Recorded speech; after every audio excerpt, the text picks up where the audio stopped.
Hi, it's Alicia from the Pretty Brown Eyed Reader. Today is the first day of Kwanzaa. Happy Kwanzaa.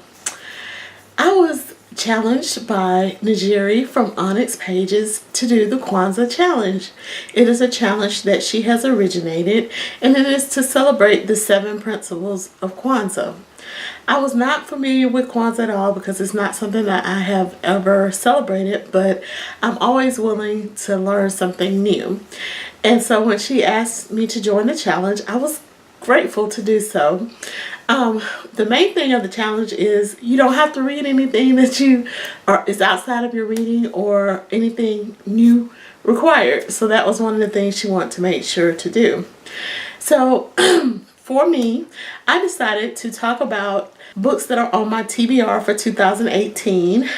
For those who don't know, I will be participating in the Blackout 2018, where several booktubers, all of us inspired by Denise at Arts Books Live, she is going to read all African American authors during the year of 2018, and I'm going to read along with her.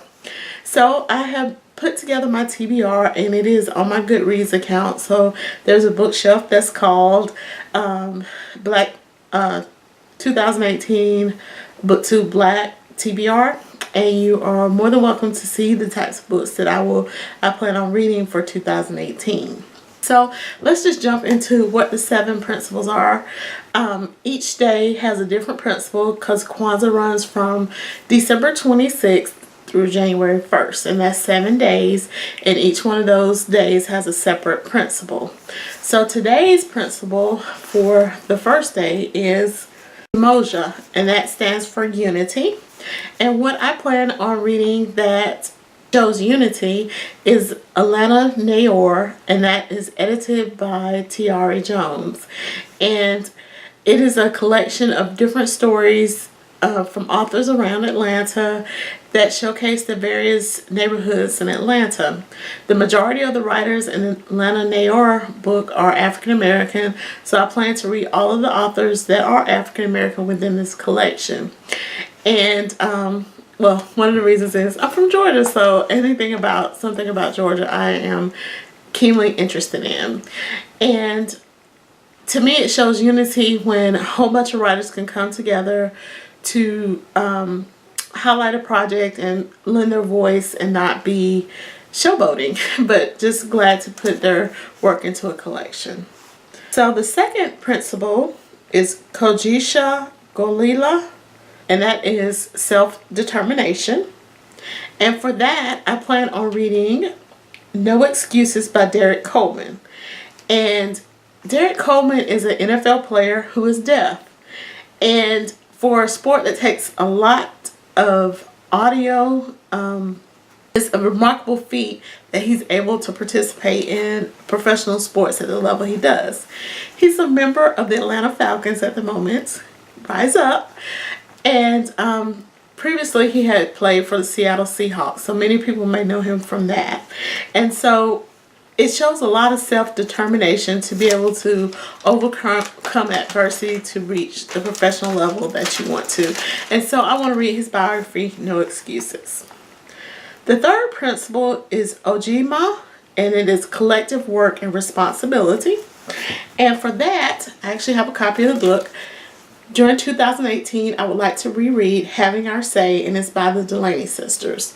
The Delany sisters were siblings who lived past the age of 100, and they share their wisdom within that book.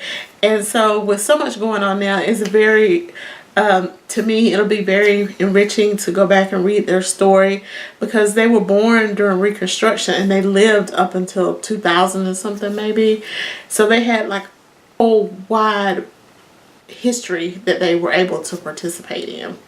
And so I think that'll be wonderful to reread that. The fourth principle is Ujima, and it is collective economics.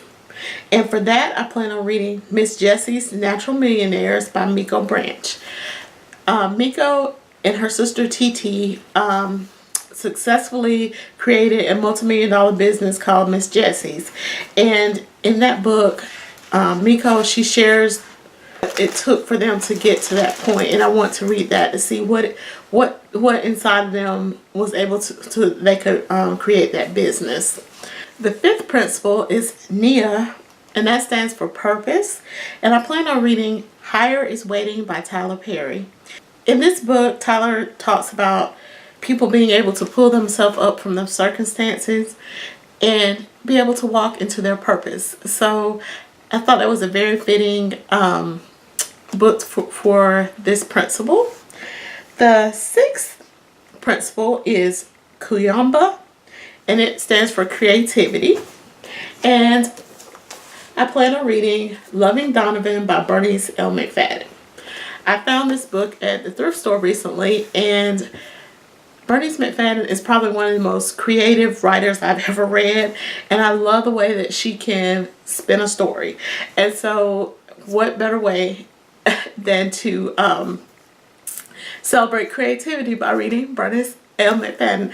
I also plan on reading one of her books that she writes under her pseudonym, Geneva Holiday, her romance series. I never knew that she did that until I think Denise said it in a video. I'm not sure.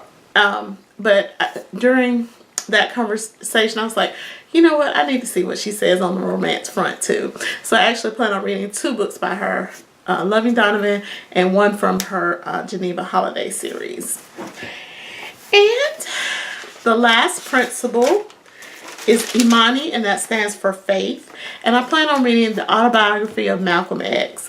And his experience with faith is one that is very remarkable, especially after his trip to Mecca.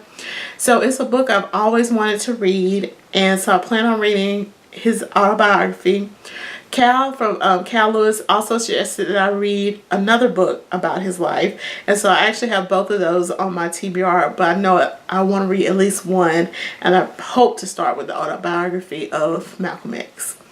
So these are some of the books I plan on reading in 2018, and also sharing the Kwanzaa challenge with you. If you read any of these, please let me know. If you're doing the Kwanzaa challenge, also let me know. If it's something that interests you, please make a video and let us know. Thanks for watching, and have a great day.